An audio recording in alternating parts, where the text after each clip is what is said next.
Examine the function for maxima and minima. F of x is equals to x cubed minus 9x squared plus 24x. Let me write the function for myself. We have f of x is equals to x cubed minus 9x squared plus 24x. And now there are multiple ways to examine the function for maxima and minima. One way is to straightforward plot the graph of this function, and then we can analyze that graph. But that won't give you the exact values of the maxima and minima.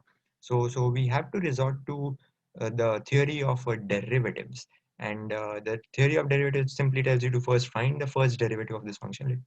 Let me do it in a new color. Let's find the first derivative of this function f prime of x. It's just a refresher of derivatives. Just the derivative of x cube is 3x squared. The derivative of minus 9x squared is negative 18x. And the derivative of 24x is just 24.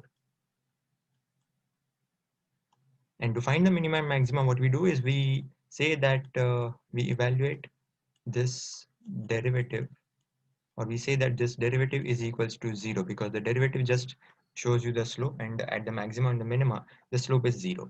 But if derivative is 0, then that implies that this expression, this 3x squared minus 18x plus 24, is equals to 0. So let me just copy and paste this. So this equals 0.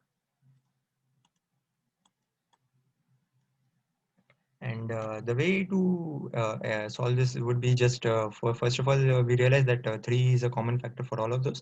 And since the right hand side is 0, I can straight away cancel the 3. So what I'm left with is x squared minus 6x plus 8 is equals to 0, which can further be factored as x minus 2 times x minus 4 is equals to 0, which shows that x is either equal to 2 or x is equal to 4. This just shows you that at x is equals to 2 and x is equals to 4, the derivative is 0. And the way forward is, again, there are multiple ways to go forward. Either you can just use the first derivative, or you can resort to the second derivative. I'll do it with both ways.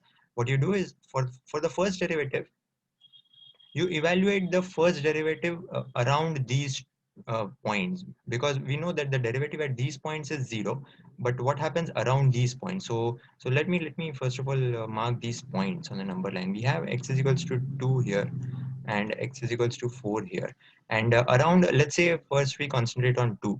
Around 2, you can examine the derivative at either on the left hand side, either at 0 or at 1.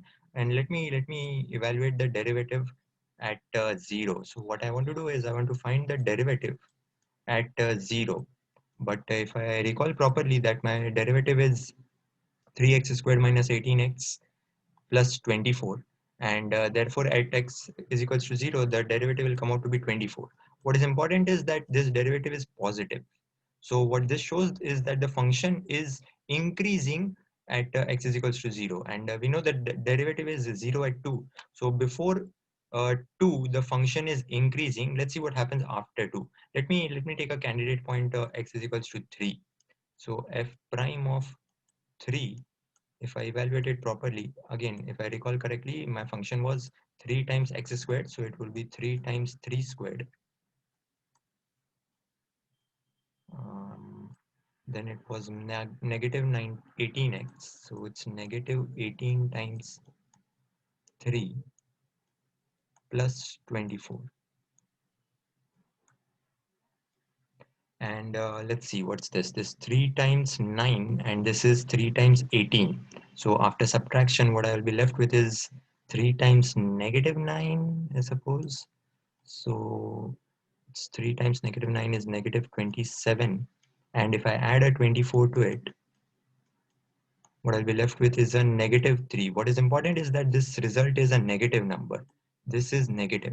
So at x is equals to 3, the derivative is negative, which means this graph is decreasing at this point, and it makes sense now that before 2 the graph was increasing. It would be something like this.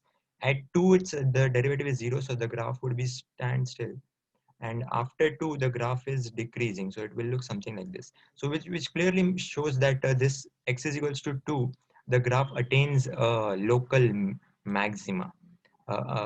Yeah, mind you, derivatives give you only local information, they don't give you global information. So this derivative test shows that at x is equals to 2, the function attains a local maxima. The other way to do this would be using the second derivative. So let me first go ahead and find the second derivative. Let me use another. If I have this as my first derivative, the second derivative would be f double prime of x, oops, is equals to, the second derivative would be 6x minus 18. And what you do is, for this candidate point x is equals to 2, you just evaluate the second derivative. So if I evaluate the second derivative at x is equals to 2, what I will be left with is 6 into 2 is 12 minus 18 is negative 6, and this result is negative. And if the second derivative at this critical point comes out to be negative, then it shows that it is a local maximum. And yeah, which is something which we were expecting, because we did it using the first derivative test as well. Let's look at the second point now, x is equals to 4. And similarly, what I'll do is I'll evaluate uh, the function, the derivative around points around x is equals to 4. What I have already done is I've evaluated the derivative at x is equals to 3.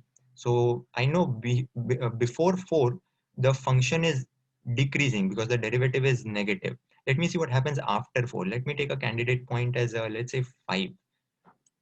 So f prime of 5. Again, the function was 3 times x squared, so it would be 3 times 5 squared, minus 18 times x, so 18 times 5, and a plus 24. I'm running out of space. All right, let's see what this value is to. This is 3 times 25, so that's 75, I guess. And this is negative 18 times 5, that's negative 90, and a plus 24. I hope I've done it correct. It's 3 times x squared minus 18 times x plus 24. All right. Let's see. This is a negative 14, negative 15, I suppose, and then plus 24. So the result is bound to be greater than 0. You can check that the result will come out to be 0. And what does this indicate? This indicates that after x is equals to 4, the graph is increasing. So before x is equals to 4, it was decreasing, and after at x is equals to 4, it lays flat down, and after x is equals to 4, it goes up above. And which shows that this x is equals to 4 is kind of a local minimum. And you can even get it from the second derivative test. What you do is you evaluate the second derivative at x is equals to 4. I'll do it over here. And I'm doing it a mess. But let's see. It's a 6 times 4, which is 24, minus 18. And this comes out to be 6, which is a positive number, which shows that second derivative being positive shows that the function has a minimum at that point, and which we already were expecting from the first derivative test. So yeah, there are two ways to find the local minima and maxima. And let's actually find what the function is at these 2 points. And so to do that, I would revisit my original function. Original function is f of x is x cubed minus 9x squared plus 24x. And so let's evaluate at x is equals to 4, or x is equals to 2, and x is equals to 4. My function f of x becomes, at x is equals to 2, this becomes an x cubed, which is an 8, a 9x squared, that's 9 times 4, that's 36 minus 36, and a plus 24 times 2, that's plus 48. So let's see, this is 48 minus 36 is 12 plus 8 is 20. So I have a local maximum of 20 at x is equals to 2, and at x is equals to 4, let me do it over here.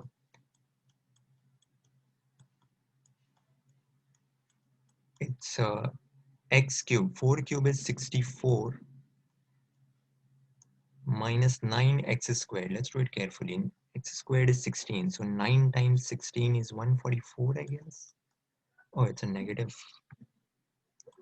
144. And 24 times 4. Now 24 times 2 is 48. So double of that would be 96. So what we have here is 64 and a 96. Let's do that first. It's 160 and a minus 144. That will leave us to a positive 16. So we have a minimum value of 16, a local minimum, mind you, at x is equals to 4. So yeah, we are done with the problem. What is interesting is that we can have a graphical intuition for this problem as well. What I'll do is let me have some space. Let me have, okay. Let me erase all of this. Oops. Let me erase. Oops.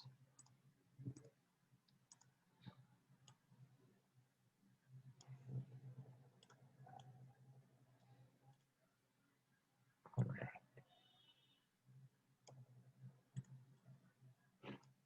All right. Let me get the pen back. Okay. Okay. So let's analyze this function graphically. I'm sorry.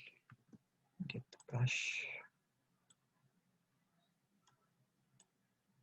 One thing is very clear from the function itself is that x is equals to 0 is a root of this function, because if you put x is equals to 0, the function evaluates to 0. So my function is guaranteed to go through the origin.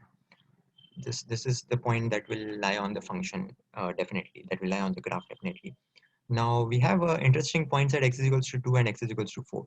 So let me mark those points as these, x is equals to 2 and x is equals to 4. At x is equals to 2, my function is 20. So let's say 20 is somewhere around here. And if I were to have a 16, 16 would be somewhere around here. I'm not sure. I'm drawing a rough sketch. And yeah, so at this point, the graph is has a local maximum. And at this point, the graph has a local minimum. And if you look carefully, it's a cubic function. And general cubic function looks somewhat like this. If I connect the dots properly, it will look something like this.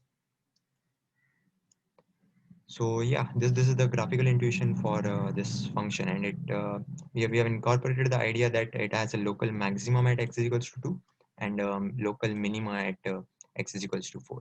Globally speaking, this has no local minima or maxima because it's a cubic function. If you go beyond, if you go super negative, the graph goes super negative, so there is no local minima. And if you go super positive, the graph goes to infinity, so there's no global maxima as well. But these two are local maxima and minima respectively.